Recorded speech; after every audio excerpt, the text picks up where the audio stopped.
యాదాద్రి శ్రీ లక్ష్మీ నరసింహస్వామి ఆలయంలో భక్తుల రద్దీ కొనసాగుతోంది. యాదాద్రి పుణ్యక్షేత్రంలో గురువారం ప్రధాన ఆలయంలో నిత్య పూజలు, అనుబంధ శివాలయంలో వినాయక చవితి ఆరాధనలు కొనసాగాయి. సుప్రభాతం చేపట్టిన పూజారులు గర్భాలయ మహాద్వారాలను తెరిచి మూలవరులకు హారతి నివేదన చేపట్టి నిత్యారాధనలకు శ్రీకారం చుట్టారు. శ్రీ లక్ష్మీ నరసింహస్వామి కవచమూర్తులకు స్వర్ణ పుష్పార్చన జరిపారు. వేద మంత్ర పఠనంతో ఆలయ మహాముఖ మండపంలో యజ్ఞమూర్తులకు సువర్ణ పుష్పార్చన పర్వాన్ని కొనసాగించారు. ఉగ్ర నరహరిని కొలుస్తూ శ్రీ సుదర్శన నారసింహ హోమం నిర్వహించారు. శ్రీ లక్ష్మీ నరసింహస్వామి నిత్య కళ్యాణం ఆలయ ఆచారంగా చేపట్టారు. కళ్యాణమూర్తులను గజవాహనంపై అలంకృతులను చేసి సేవా పర్వాన్ని నిర్వహించారు.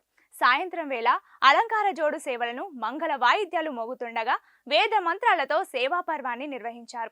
రాత్రి గర్భాలయంలోని స్వయంభువులకు ప్రత్యేక ఆరాధన జరిపారు. దర్బార్ సేవోత్సవంలో నిత్యాదాయం వెల్లడించారు.